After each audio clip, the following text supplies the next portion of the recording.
Entonces, primero contarles que los primeros personajes que trabajaron en cirugía y donde se encontraron los primeros como organizaciones para trabajar con instrumental fue en Egipto.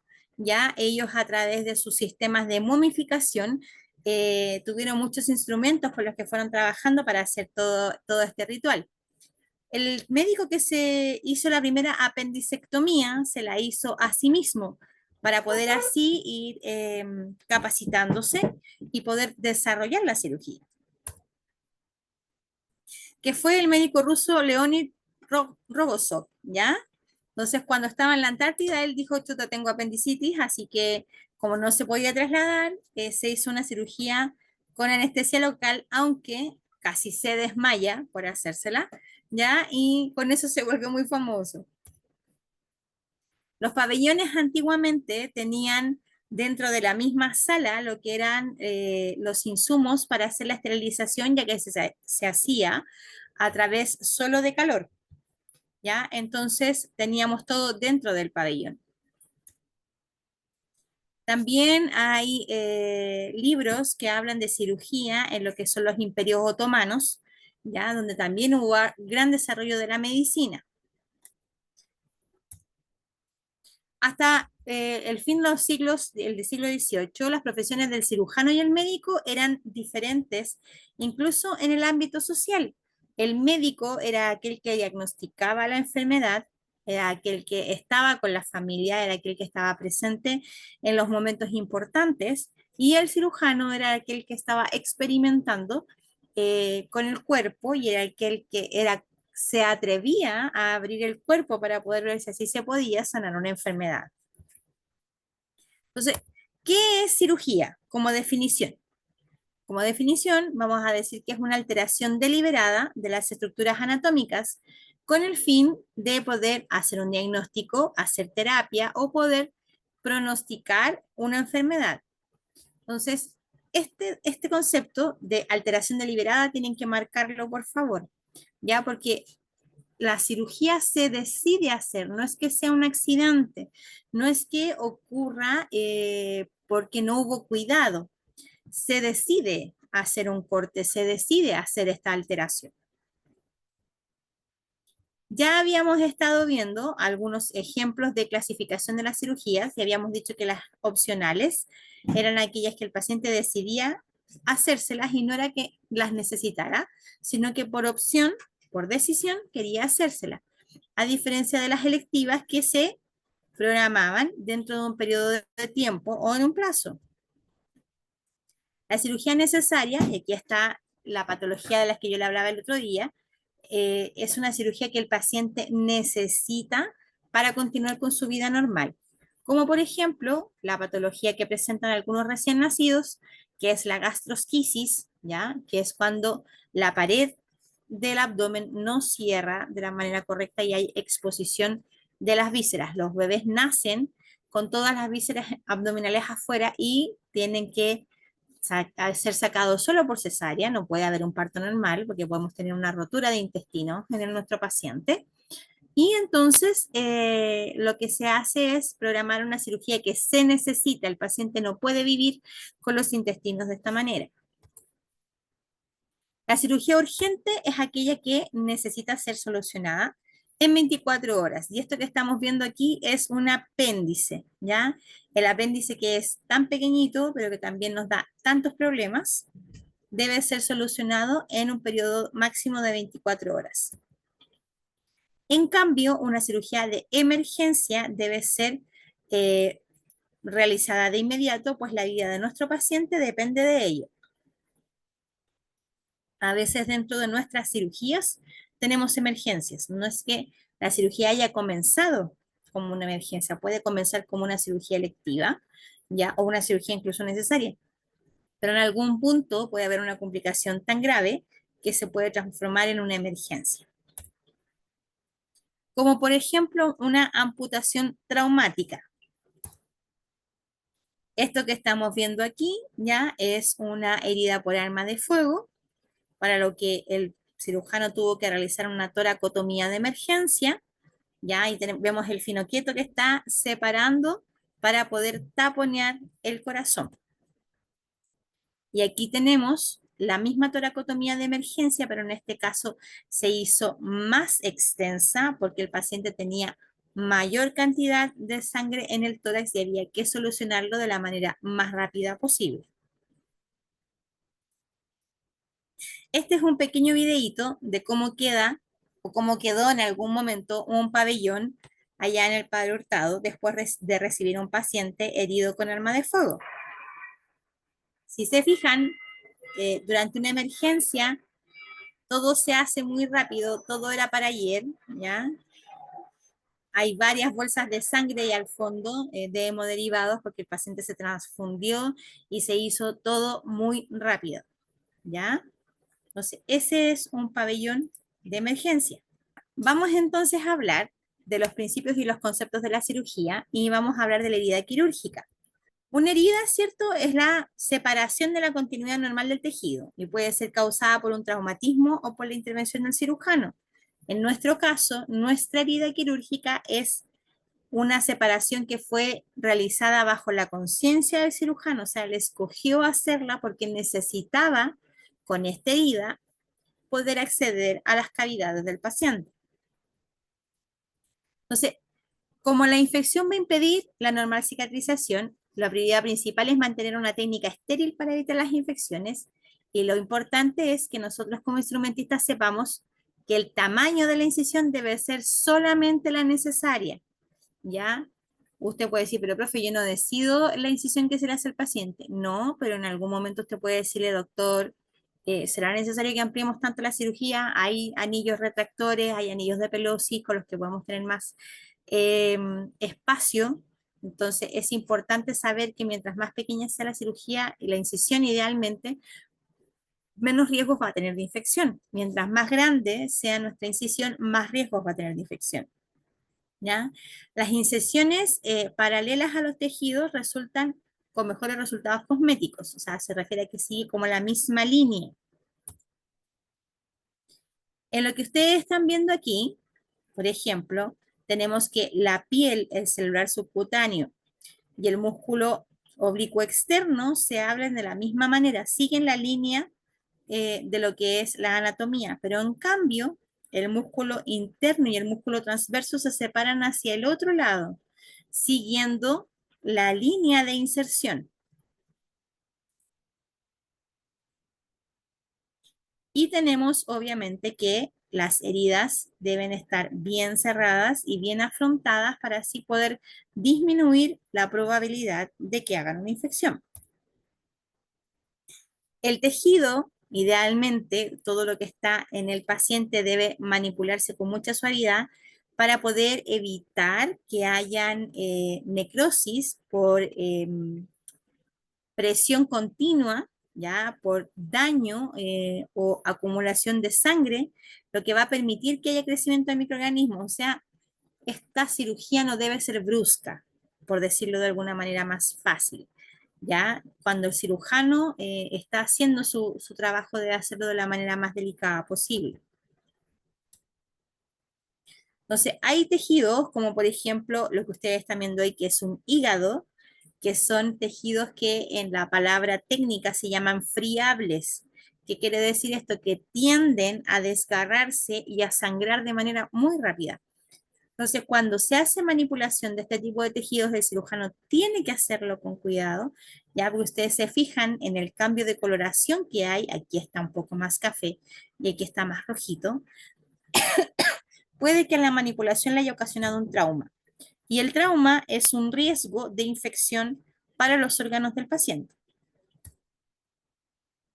Y esto que estamos viendo acá me trae malos recuerdos hoy día. Es un intestino, ya que si se fijan en la coloración, hay una gran diferencia en este color rosado y en este color más rojo, que puede incluso estar infartado por la manipulación o por el daño que se haya hecho durante la cirugía. Los materiales de sutura nos van a permitir acercar los tejidos que se han separado. En determinadas circunstancias no solo es suficiente la aplicación de sutura, sino que también hay que hacer compresión e inmovilización. La idea es que estas suturas no le causen daño al paciente, pero muchas veces hay pacientes que hacen procesos inflamatorios alrededor de la sutura y esta se abre y tenemos una complicación que se llama deshicencia de la herida.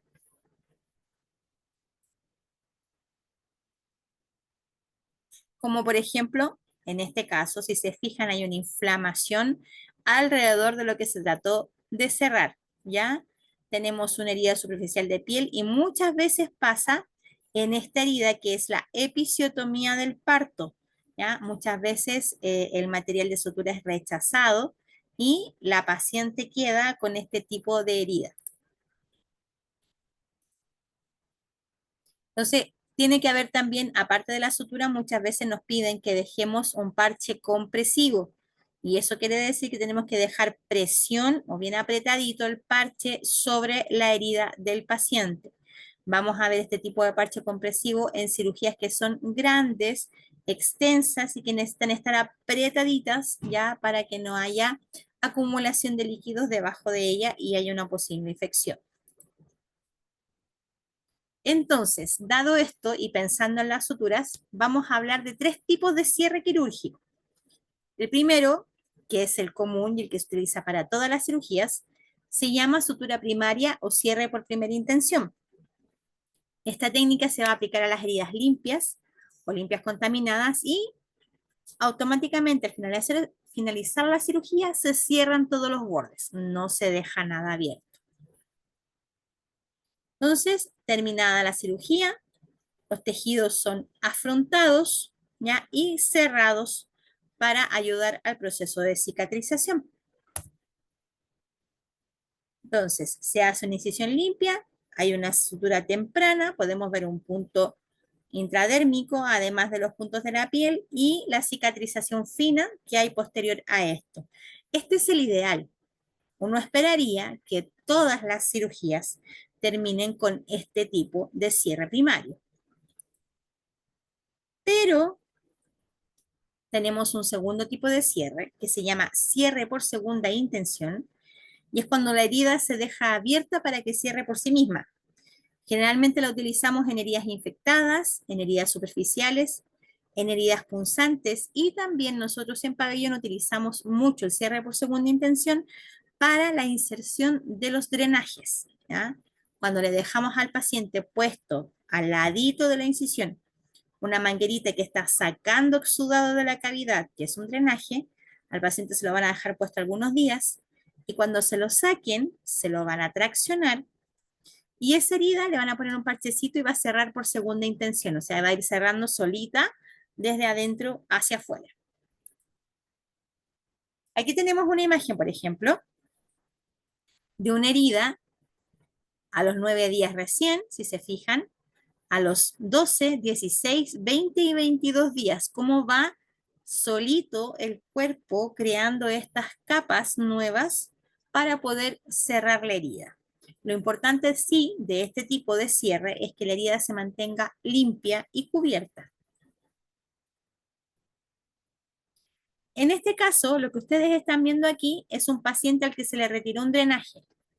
Si se fijan en la imagen A, tenemos claramente que los bordes se ven inflamados, ¿ya?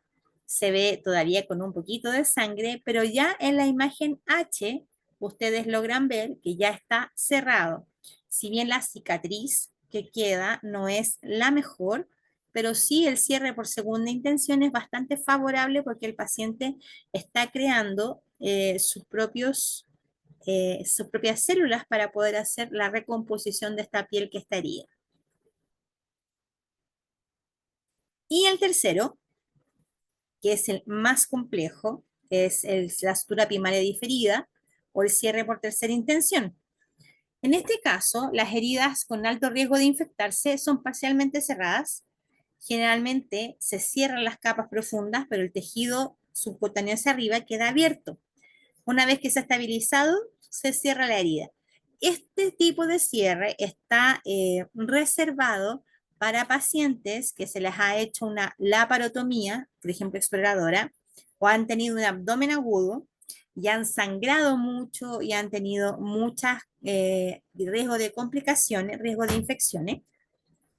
por lo que este abdomen se deja abierto, o sea, se le deja puesto compresas, pañitos, a veces se les deja puesto moltopren y se les pone un Yovan encima o a veces un back, ¿ya? Y ese paciente puede que vaya a entrar a pabellón varias veces. Entonces, ¿por qué lo dejamos abierto? Es para poder observar lo que está pasando en el abdomen, ¿ya? Entonces, podemos ver, ¿cierto? Un cierre abdominal temporal, incluso antiguamente, cuando teníamos pocos recursos en el hospital público, lo que se hacía era un cierre que se llama cierre con bolsa de Bogotá, que es una bolsa recolectora de orina, se abría, se ponía en el abdomen, se fijaba con puntos alrededor, quedaba como una ventanita hacia el abdomen del paciente. El paciente en pabellón, de hecho, de por sí, ya solo dentro del pabellón, tiene riesgo de pérdida de temperatura.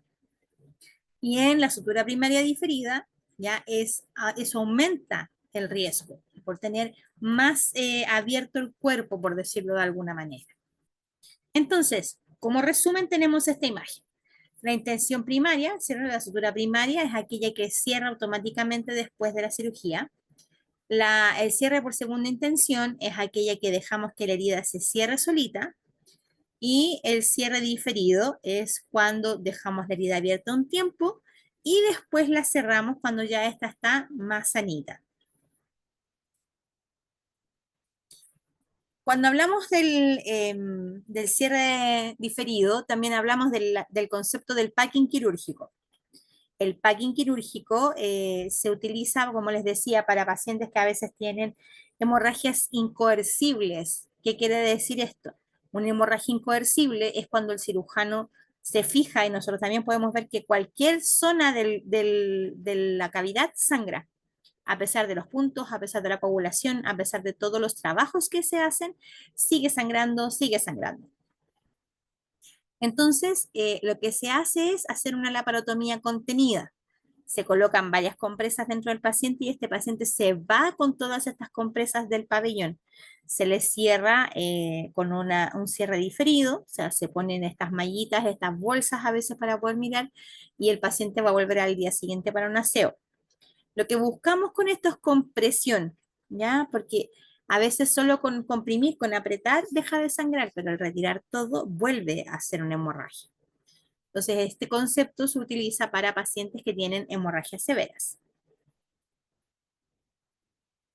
Además, la vamos a necesitar o se va a utilizar en los pacientes que necesitan varios aseos quirúrgicos, por ejemplo, los pacientes con perforaciones intestinales con contenido fecal que ha salido a la cavidad y que ha estado por varias horas ahí. ¿Ya? Es más sencillo abordar una cavidad que ya está abierta, o sea que se le sacan solamente poquitos puntos, a tener que estar desuturando todo lo que ya se había cerrado. Entonces, un packing quirúrgico se ve de esta manera. ¿Ya? El paciente se le colocan varias compresas adentro y se le cubre con algún plástico estéril como el Yovan o con una bolsita de Bogotá como lo es el recolector de orina. Y en este caso se alcanzan a ver algunos hilitos radioopacos, ¿ya? De 54 compresas que se dejaron en un paciente para hacer compresión. Y aquí está lo que les estaba contando. Entonces, una opción es la bolsa de Bogotá. Hoy en día hay un poco más de recursos por lo que se utiliza IOVAN y se fija con un nylon o con una sutura gruesa, ¿ya? O con pinzas de campo inclusive. Y se ve de esta manera, ¿ya? Se coloca la bolsa dentro para poder por transparencia ver la cavidad, porque así, si al paciente se le acumula sangre o líquido o algún resto fecal, se podría ver fácilmente y la piel se fija a esta orillita, quedando muchas veces el paciente en la UCI de esta manera. Esta es una laparotomía media, supra e infraumbilical. Este paciente debe haber tenido seguramente un abdomen complejo, ya agudo, quizás hemorrágico o quizás de contenido fecal, que tuvo que quedar con esta contención, con este packing con bolsa.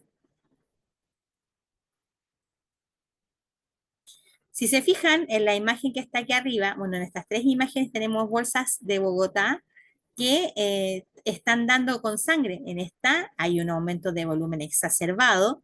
En esta de acá, en la segunda imagen de arriba, tenemos que hay un poco menos de volumen y aquí se logra ver necrosis, se logra ver más de color negro lo que está en el abdomen del paciente. Entonces, por eso se utilizan estas laparotomías contenidas para tener una mayor vigilancia de lo que está pasando dentro de la cavidad abdominal del paciente. Y también podríamos ver, en este caso ahí se alcanzan a ver los dos drenajes, y la infección aquí, este color verdoso debajo de la bolsa.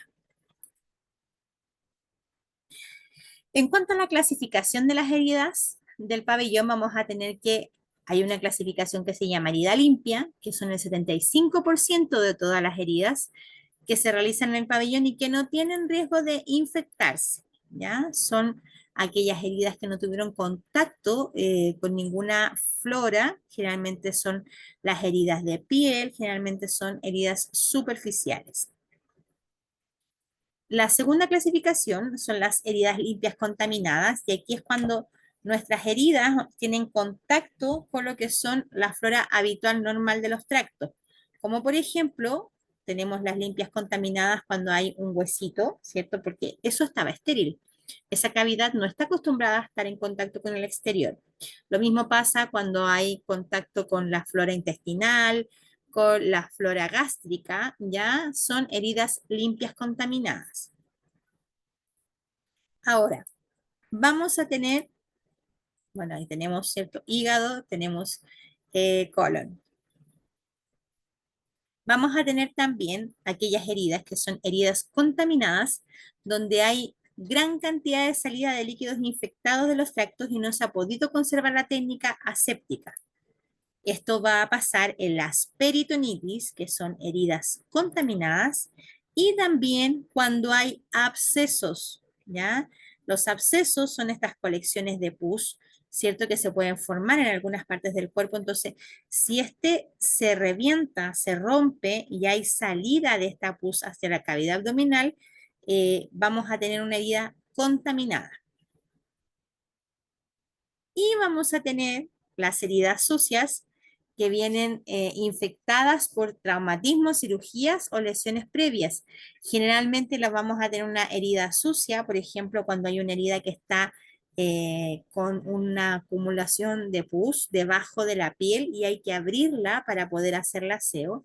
También se da en lo que son las fracturas expuestas, porque si bien a ese hueso que se expuso se le hace un aseo en particular, siempre pueden quedar restos de tierra, de piedrecilla o inclusive de benzina si estuvo expuesto en un accidente automovilístico.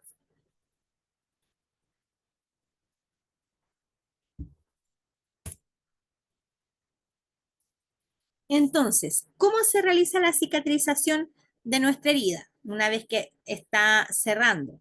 Primero se inflama, ¿ya? Primero hay una inflamación alrededor de la herida, luego viene una proliferación, que quiere decir que el cuerpo manda más células para poder hacer la reparación. Entonces, como que antes ahí vivían, no sé, 10 células que eran capaces de reparar, pero durante el proceso inflamatorio, estas se reproducen y hay 10.000 para poder ayudarles a todas a poder hacer la remodelación, que viene siendo el cierre definitivo de la herida quirúrgica. Entonces, otra vez volvemos a ver que generalmente entre 0 y 30 días vamos a tener el cambio más grande de lo que es esta fase que primero es una inflamación, ¿ya? Se inflama alrededor de la herida. Luego tenemos lo que es la proliferación, o sea que aumentan las células. Y luego tenemos lo que es el cierre. Sí, Marce, el cuerpo es súper sabio. No siempre como uno quisiera, porque a veces cuando tenemos heridas que deben cerrarse por segunda intención, igual hay que ir a curaciones y duele y todo eso, pero sí, en general nuestro cuerpo es una gran, gran maravilla que no deja de sorprendernos.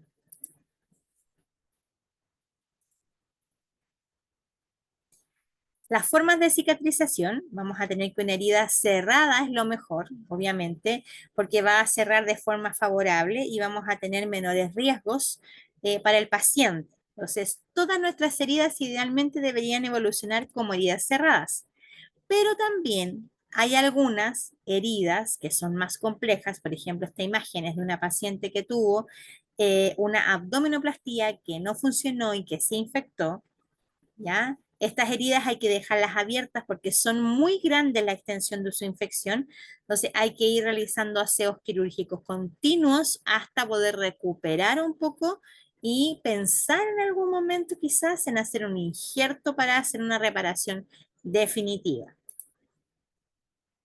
Por ejemplo, aquí estamos viendo una quemadura en tercer grado por electrocución de alto voltaje.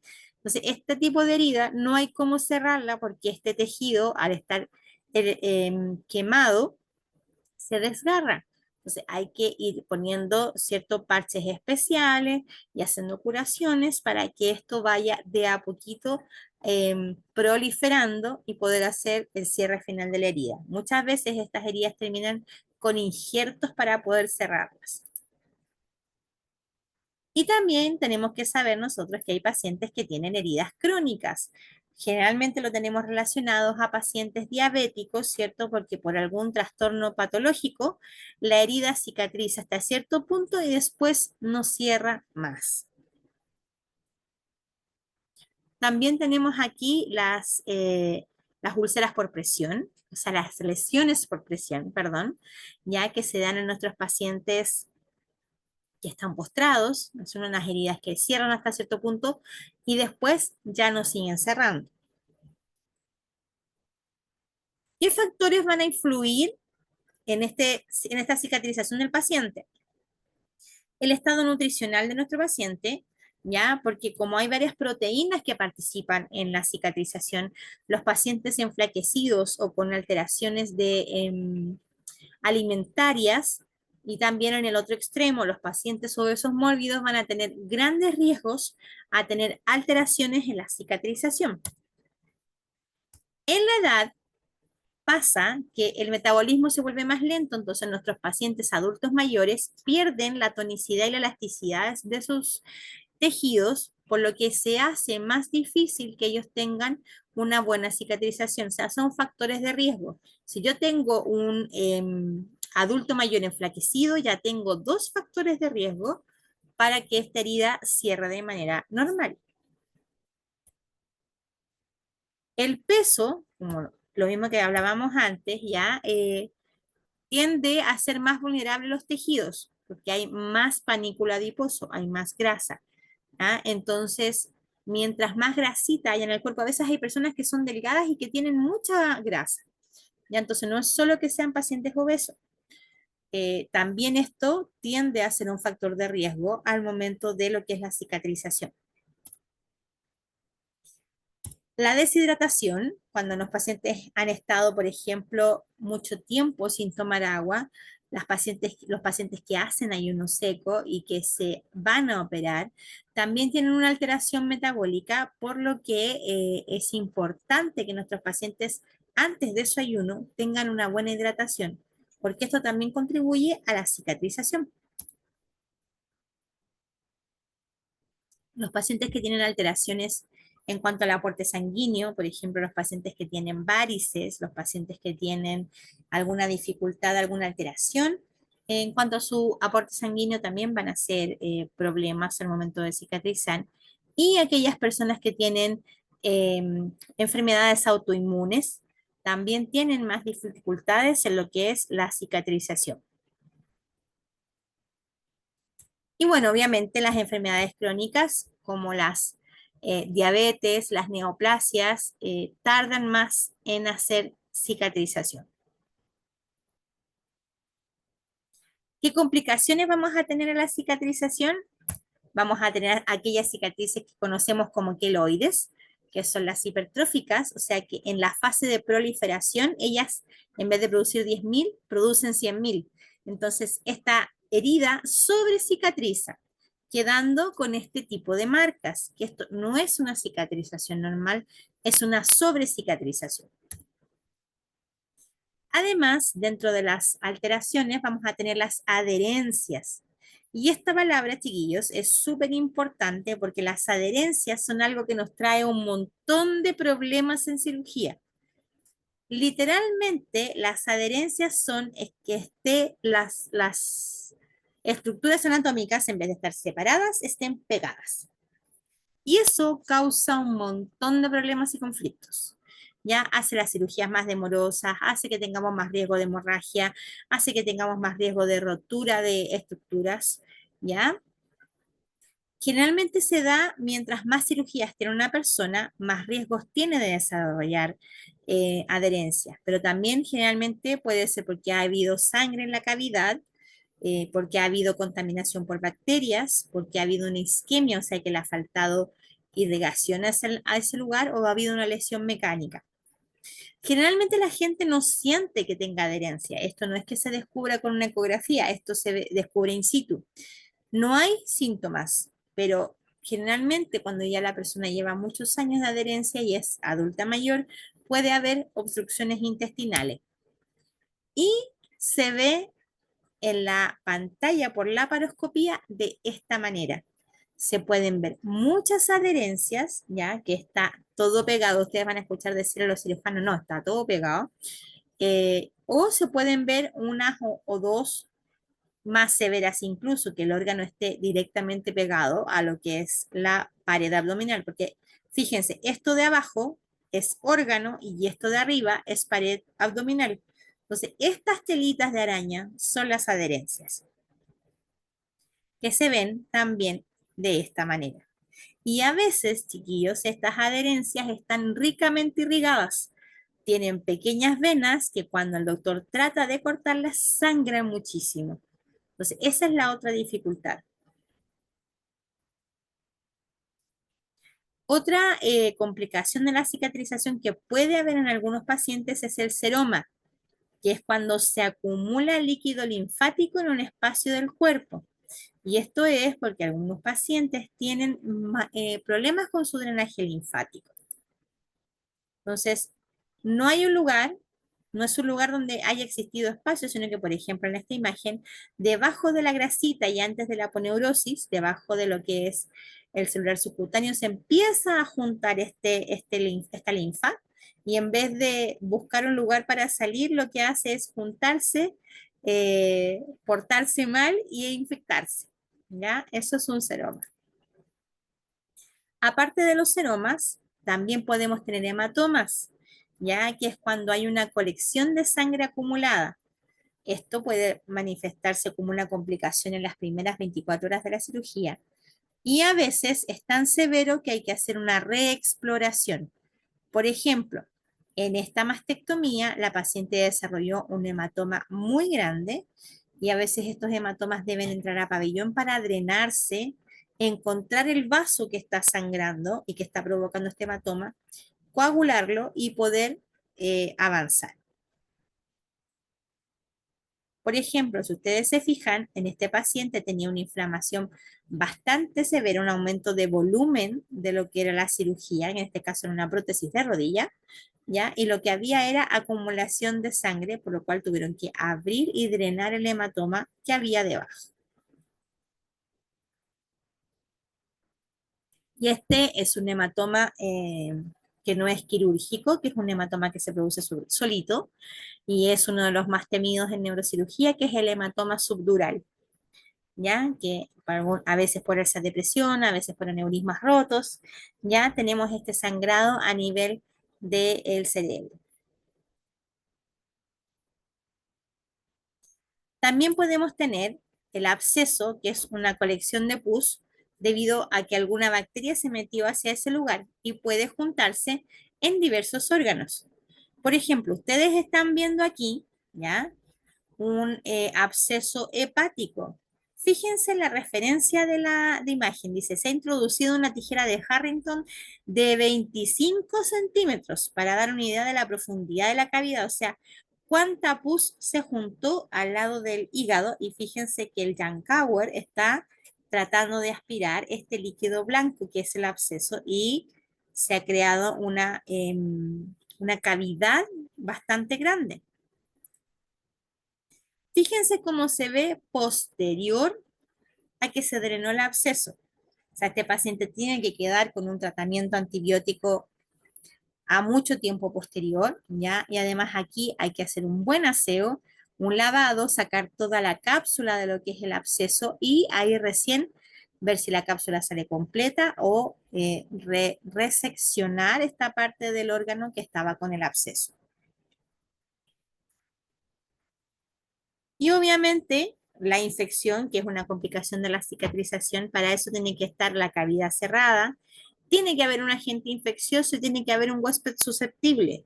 No todas las personas que entran a pabellón son un huésped susceptible, pero mientras más larga sea la cirugía, más probabilidades tiene de que haya un agente infeccioso que encuentre, ay, qué rica esta guatita para dormir y para poder crear una infección. Ya vamos a tener estas infecciones severas de la herida operatoria y mientras hay una infección, esto no va a cerrar. Y la dehiscencia de la herida, cuando no cierra, vamos a tener dos complicaciones distintas, ¿ya? Vamos a tener una dehiscencia cuando se abren todos los planos operatorios menos la piel. Ahí hablamos de una eventración. O sea, si se fijan, es muy parecido a una hernia, pero en realidad esto ocurre las 24 horas posteriores, 24, 48 horas posteriores a cirugía. Se abren todas las capas interiores de la pared abdominal, celular subcutáneo, ponerosis, músculo peritoneo. Todo queda contenido por la piel. Eso es una eventración. ¿Ya? Se ve de esta manera. Tenemos un aumento de volumen. A diferencia de cuando nosotros tenemos un paciente que se abre la piel y hay salida al exterior de lo que es el contenido abdominal y ahí estamos hablando de una evisceración. O sea, se abre la herida desde la piel hacia abajo y más encima hay salida del contenido de los intestinos hacia el exterior. Esta que ustedes están viendo aquí es una evisceración severa a través de la cúpula vaginal. Esta paciente fue sometida a una histerectomía vía vaginal, se sacó el útero, se cerró la cúpula, que es el fondo, ¿ya? Pero no quedó bien cerrado, entonces la paciente hizo alguna fuerza y tuvo salida de intestinos a través de la cavidad vaginal. Y esto es una complicación muy severa. La paciente tiene que entrar a pabellón, se le tienen que lavar esos intestinos, introducir vía vagina hacia arriba y volver a cerrar y que esto quede en la posición normal. Ahí tenemos también que a través de un estoma, de una colectomía, hubo salida de lo que eran intestinos y eso es una evisceración. Bueno, así como dijimos qué factores son factores de riesgo para la cicatrización, ¿cuáles son los que me ayudan a una buena cicatrización? Tenemos una buena coagulación, una buena nutrición, tomar harta vitamina C, que los apósitos que se utilizan sean ojalá compresivos y que a todos nuestros pacientes les coloquemos, perdón, antibióticos en las cirugías.